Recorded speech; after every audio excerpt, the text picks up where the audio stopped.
Assalamualaikum warahmatullahi wabarakatuh.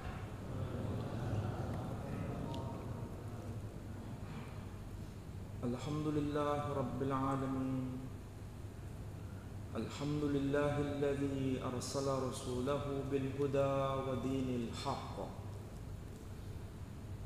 liyudhhirahu 'ala ad-din kullih wa kafaa billahi shahida.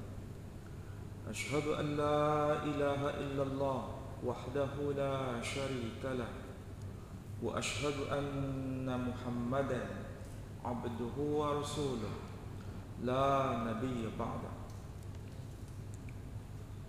Qala Allah ta'ala fil Qur'anil Aziz, a'udzu billahi minasy syaithanir rajim. Bismillahirrahmanirrahim. Rabbana wab'ath fihim rasulan minhum yatlu 'alaihim ayatika wa yu'allimuhumul kitaba wal hikmata wa yuzakkihim innaka antal azizul hakim. Al-ayah. Shadaqallahul azim. Saudara-saudara sekalian, kaum muslimin dan muslimat yang berbahagia, alhamdulillah pada pagi ini, pada waktu subuh ini, kita bisa menunaikan sholat subuh berjamaah. Mudah-mudahan sholat subuh berjamaah yang sudah kita lakukan ini benar-benar disaksikan oleh para malaikatnya Allah Subhanahu wa ta'ala, dan semoga kebersamaan kita dalam rangka untuk talabul ilm di pagi ini semua mendapat maghfirah dan rahmah dari Allah Subhanahu wa ta'ala. Saudara-saudara sekalian, Al-Quranul Karim sebagai kitab suci yang paripurna dan sempurna memberikan banyak panduan bagi kita dalam menapaki hidup ini. Al-Quranul Karim memberikan banyak pesan dalam segala aspek yang terkait dengan kehidupan kita, baik dalam persoalan yang paling sederhana sampai persoalan yang sangat kompleks. Kalau kita mencoba untuk mengklasifikasi ayat-ayat Al-Quran yang terdiri atas 30 juz, 114 surah, hampir sebagian besar, sekitar 70% itu berkaitan dengan kisah. 70% itu bukan persentase yang sedikit, itu persentase yang melebihi dari 50%, separuhnya.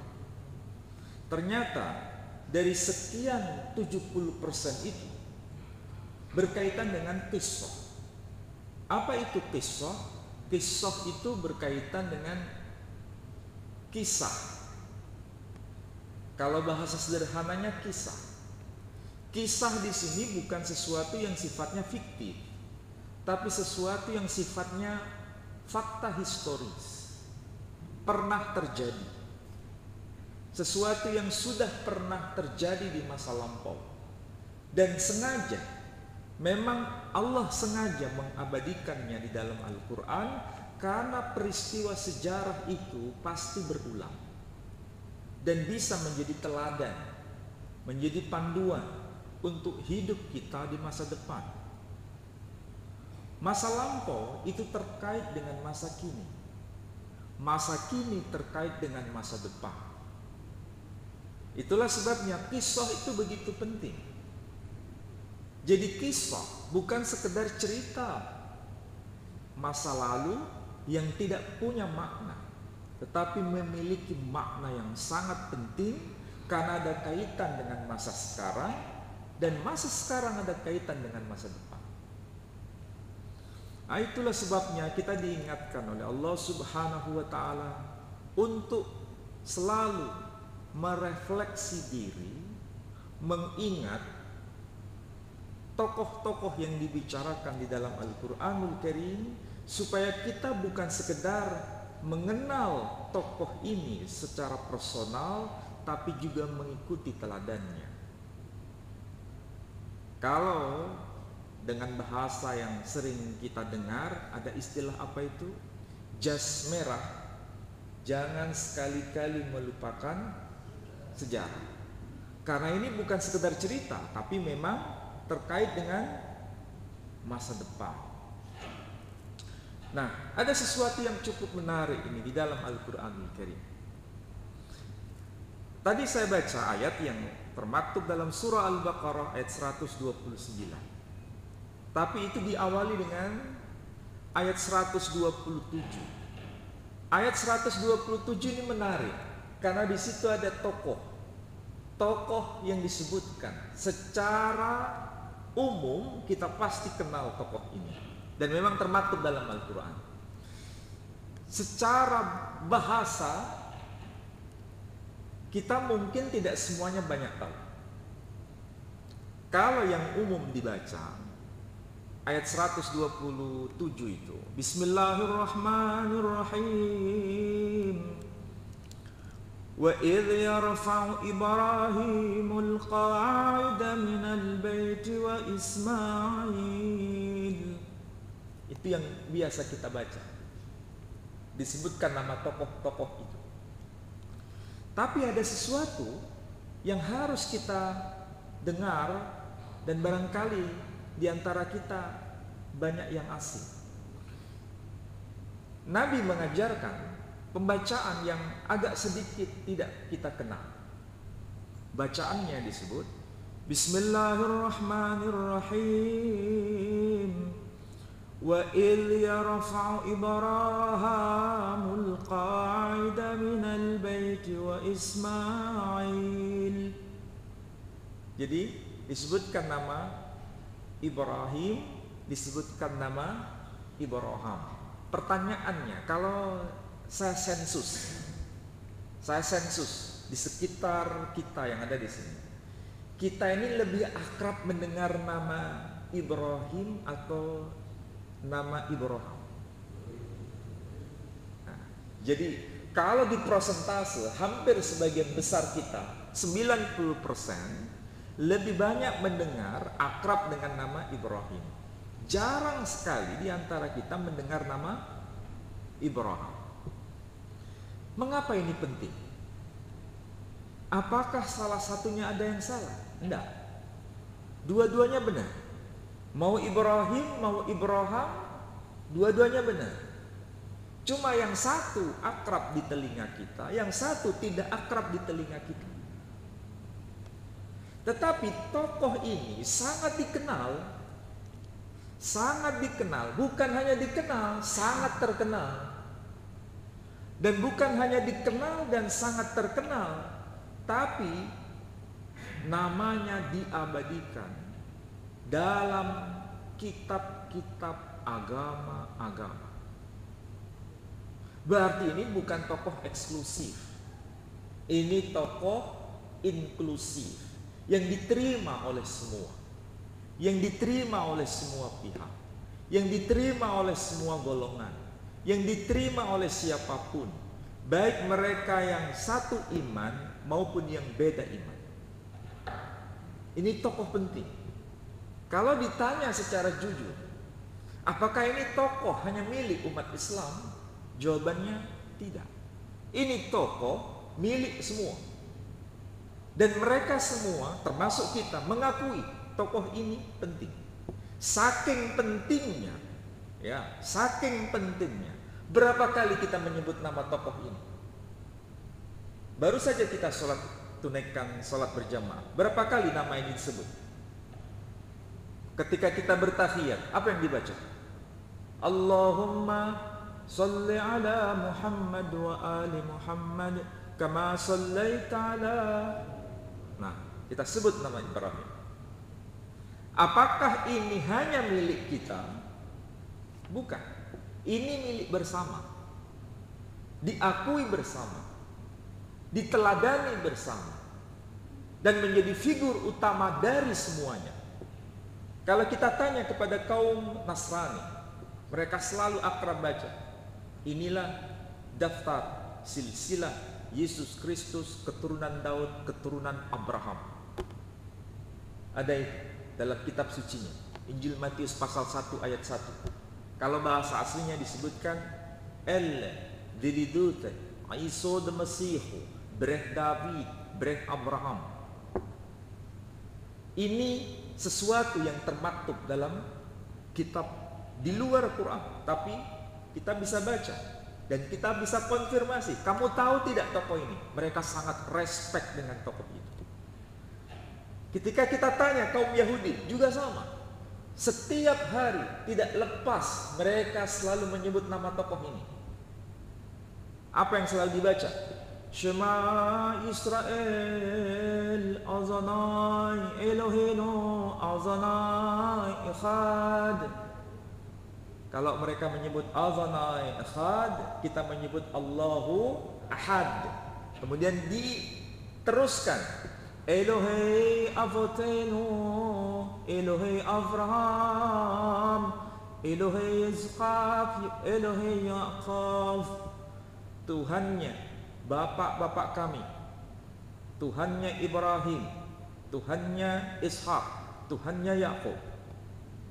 Sekali lagi, tokoh ini dilisankan oleh semua orang, akrab di lisannya semua orang. Berarti ini orang terkenal atau tidak dikenal? Dikenal. Ini sosok yang luar biasa. Apakah ini hanya terjadi pada pribadi ini? Enggak. Harus difotokopi.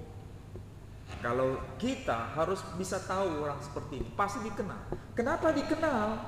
Karena dia memiliki karakter.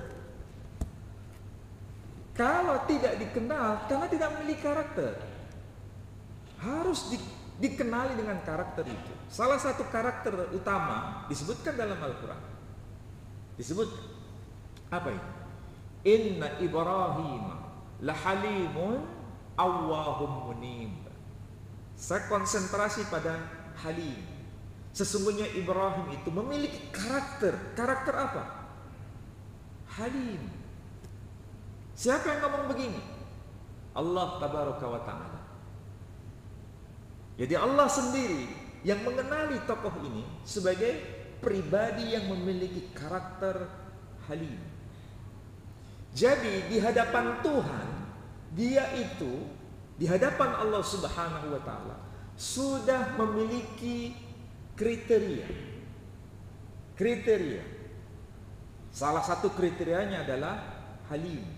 Dia lolos fit and proper test di hadapan Tuhan. Jadi Tuhan itu memiliki pola yang sama seperti kita. Polanya sama. Beliau sebagai pencipta segala-galanya menguji manusia itu tidak langsung mak bedunduk kalau bahasa Jawa. Apa itu mak bedunduk? Tiba-tiba. Ujian itu tahapan. Ujian itu ada tahapan. Gak mungkin ujian itu sembarangan. Ada tahapan, ada proses. Saya tanya sekarang, jujur, kita bicara dari Al-Quran, karena Al-Quran itu panduan. Pertanyaannya, berapa kali Nabi Ibrahim diuji?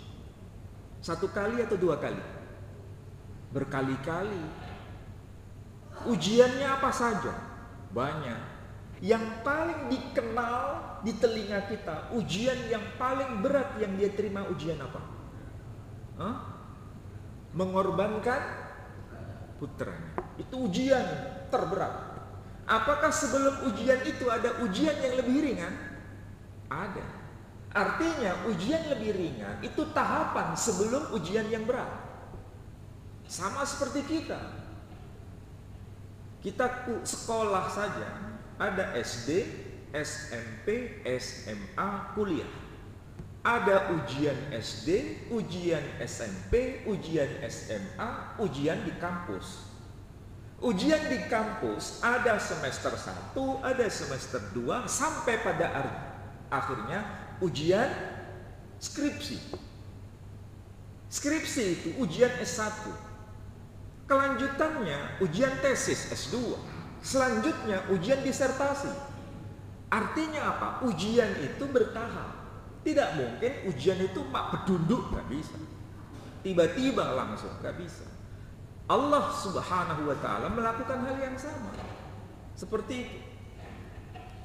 Jadi, karena Nabi Ibrahim alaihissalam lulus fit and proper test, salah satunya yang paling dikenal dalam Al-Quran, sebelum ujian berat itu ada ujian sebelumnya. Ujian apa itu? Ya naru kuni bardan wa salaman ala Ibrahim. Wahai api, jadilah dingin dan jadilah keselamatan atas Ibrahim. Jadi Ibrahim diuji apa? Diuji dirinya sendiri. Uji dirinya sendiri. Dia lebih mencintai dirinya, apakah dia lebih mencintai nyawanya atau lebih mencintai pemilik nyawanya? Ternyata Ibrahim lulus dari situ. Dia menghilangkan kepemilikan yang paling berharga dalam hidupnya. Karena waktu itu dia masih muda, belum punya keturunan. Dia masih muda. Dia sangat begitu menghargai nyawanya ini. Tapi faktanya dia lebih memilih sang pemilik nyawa dibanding nyawanya sendiri. Karena dia lebih memilih sang pemilik nyawa dibanding nyawanya sendiri, maka dia tidak kehilangan apa-apa. Seandainya Nabi Ibrahim alaihissalam salah pilih, orang boleh nggak salah pilih? Boleh. Tetapi kita belajar dari contoh-contoh Al-Quran, jangan sampai salah pilih. Kalau salah pilih, maka hasilnya mengecewakan. Kalau seandainya Ibrahim salah pilih, dia lebih mencintai nyawanya sendiri dibanding Tuhannya, maka betul nyawanya masih melekat, tapi dia kehilangan segala-galanya. Tapi karena dia lebih mencintai sang pemilik nyawa, maka dia tidak kehilangan apa-apa. Dia tidak kehilangan sang pemilik nyawa, Allah Tabaraka wa Ta'ala, dan dia juga tidak kehilangan nyawanya sendiri. Karena Allah berkata, ya naru kuni bardan wa salaman ala Ibrahim. Inilah cara, strategi Allah Subhanahu wa Ta'ala mentarbiyah hamba-hambanya. Maka kita pun juga begitu. Nah, saudara-saudara sekalian,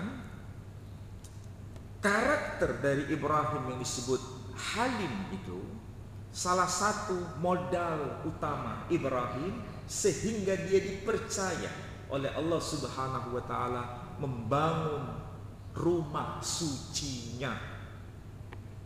Membangun rumah sucinya berarti ini bahasa simbol. Rumah sucinya itu representasi dari dirinya sendiri. Dan itu yang paling istimewa. Pertanyaannya, mungkin kita bertanya, kenapa ya yang diperintah untuk merenovasi, membangun ulang rumah suci itu kok Nabi Ibrahim? Kok bukan Nabi yang lain? Nabi Yusuf, Nabi Musa, Nabi Isa, Nabi Zakaria, tadi sudah sebut Nabi Zakaria, Nabi Yahya. Kenapa itu yang tidak diperintahkan membangun rumah suci itu?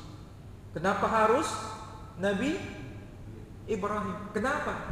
Karena dia memiliki sesuatu yang di hadapan Allah Tabaraka wa Ta'ala, dia memang layak untuk itu. Dan karakter itu yang memiliki keistimewaan.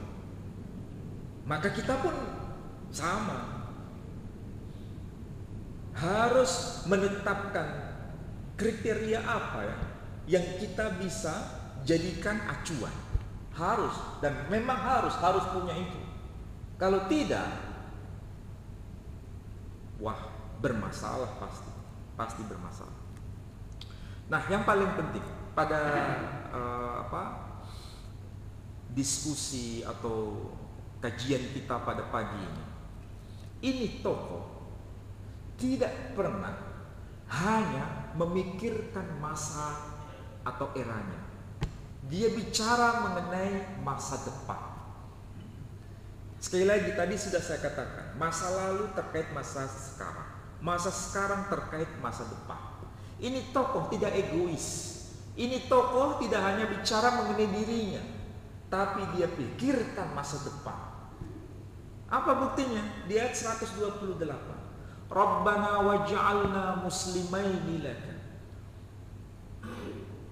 Wahai ya Rabb, ya Tuhan kami, jadikan kami benar-benar orang yang bertaslim semata-mata hanya untuk Engkau. Wa min dzurriyyatina ummatan muslimatan lak. Dan juga dari keturunan kami menjadi satu ummah, menjadi satu bangsa yang mereka juga bertaslim kepadamu. Berarti dari sini kita bisa belajar, orang yang istimewa, orang yang memiliki karakter cerdas, dia tidak hanya bicara mengenai eranya, dia bicara mengenai masa depan yang terkait dengan masa sekarang. Kalau zaman itu ya masa lalu. Jadi masa lalu atau disebut masa kuno terkait dengan masa kini. Masa kini, masa kita ini modern enggak? Iya, modern. Tapi di masa depan, masa kini itu akan menjadi masa kuno. Masa kuno bagi kita itu masa lalu, itu modern di masanya. Bayangkan Majapahit itu dibangun masa kini atau masa kuno? Masa kuno, tapi itu sudah modern di masa lalu. Bayangkan bagaimana cara membangunnya. Kita aja kesulitan mengidentifikasi gimana cara bangunnya. Piramid di Mesir, itu masa kuno atau masa kini? Masa kuno, tapi bayangkan orang sekarang masih kesulitan mendeteksi bagaimana cara membangunnya. Batanya satu bata begitu besar. Terus bagaimana cara membangunnya itu? Batu-batu itu di kawasan Mesir tidak ditemukan. Batu-batu itu hanya ditemukan di kawasan Ethiopia. Batu-batu itu. Dan sudah dideteksi. Lalu pertanyaannya, bagaimana caranya batu-batu dari Ethiopia di kawasan paling selatan, ya, sampai menuju utara ke kawasan Mesir, itu pakai apa? Pakai apa itu? Alat yang sekarang ini aja tidak bisa dijadikan acuan. Ini pakai alat apa? Itu padahal masa kuno itu, coba bayangkan. Masa kini pasti lebih luar biasa lagi. Tapi masa kini, masa kita sekarang sudah masa kuno lagi. Zaman saya masih kuliah, itu komputer besar itu masih typingnya, yang jedok-jedok juga masih ada. Sekarang sudah nggak ada lagi. HP dulu kita pakai SMS, itu sudah luar biasa ya. Sekarang sudah tidak zamannya lagi. Berubah hidup ini. Jadi kalau diabadikan di dalam Al-Quran, masa kuno, masa sekarang, masa depan, itu memang saling terkait. Dan orang yang memiliki karakter kayak begini, itu yang sedang kita cari. Dia pikirkan masa depan, visinya besar. Jadi bukan hanya untuk sesaat. Dan saudara-saudara sekalian, ini penting. Apa yang didoakan oleh imam kita itu salah satu bahasa simbol. Semuanya itu bisa kita mulai dari sekarang. Dari sekarang untuk bisa mengharapkan masa depan itu. Nabi SAW itu adalah pengharapan dari sosok ini. Nabi Ibrahim itu mengharapkan sosok besar itu, sosok pemimpin besar itu, dan dia memiliki kriteria. Disebutkan apa? Kalau kriterianya yang dinyatakan oleh Nabi Ibrahim, Rabbana wab'ath fihim rasulan minhum yatlu alaihim ayatika wa yu'allimuhumul kitaba wal hikmata wa yuzakkihim innaka antal azizul hakim. Ada 4 kriteria yang dia sodorkan di hadapan Tuhan, yang dia minta di hadapan Tuhan. Dengan kriteria itu Allah kabulkan atau tolak? Dengan 4 kriteria itu Allah kabulkan atau Allah tolak? Allah kabulkan. Tapi bagaimana supaya doa kita juga dikabulkan? Maka kita harus memiliki karakter yang sama seperti Ibrahim. Jadi kalau kita bisa mengharapkan masa depan itu begitu indah, kita harus tetapkan kriteria itu. Dan kriteria itu harus kita sodorkan proposalnya di hadapan Tuhan. Ini kan proposal Nabi Ibrahim.